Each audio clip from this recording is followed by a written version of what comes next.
Okay, so this show loves to toy with my emotions. I am not so crazy about 1 week, and then I'm in love with it again. And this is another episode that made me in love with the show Preacher. It moved so well, so much was going on, and every storyline counted in this episode. Everyone had a good punch to it. The story progressed really well.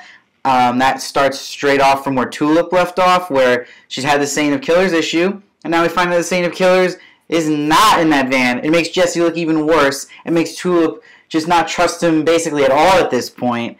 And it really makes you worried now where the Saint of Killers is.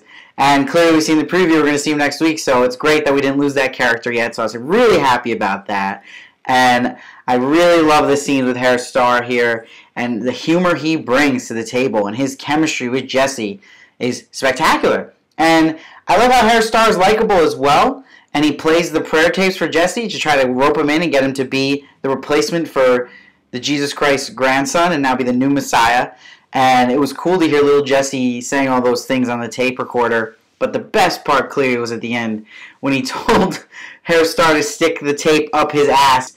And I was really like, they're not going to show this. And of course they did, which was great. They're not afraid to do that on Preacher. That was an hysterical end to the episode for sure. But what got me to jump out of my seat the most was literally finally seeing a big villain hinted at this episode. The one that we saw at the swamp. I'm not going to say the name of the villain, but if you read the comics, oh baby, did this get me pumped. And it was awesome to see the coffin from the comics that they're pulling up that Jesse was in. So viewers, that was a total surprise for all of us that they showed that already.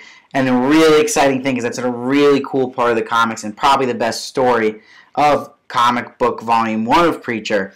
So it's Jesse's background, and that's when the background gets crazy for Jesse. I'm not going to say who he's with in those scenes, but what you saw on him in that coffin is just the icing on the cake. So as a comic reader, that gets you like, ooh, just amped up for where this show is going to go. It's sad we only got 2 episodes left, but the way they're setting it up, it looks like it's going to be Saint of Killers, Harry Starr, Lara Featherstone, Tulip, Cassidy, Preacher, all coming head-to-head, neck and neck, and where it will end up with God. And now it seems like the God was the dog that we saw in the beginning of the season, and Jesse made that connection with the dog barking in the background, which is another funny scene, and him thinking about seeing those pictures that Jesus' grandson was drawing of a dog. So it's cool, too. That's another character we're just delving into, the dog God, whatever it may be.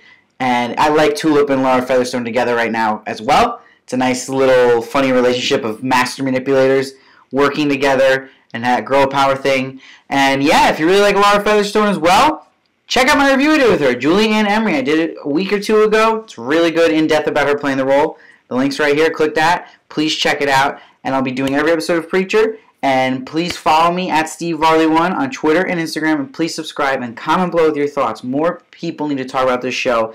Lay them out on me. What you thought of this episode? What do you think of the season as a whole? What you're excited about to come? Keep coming back and please subscribe.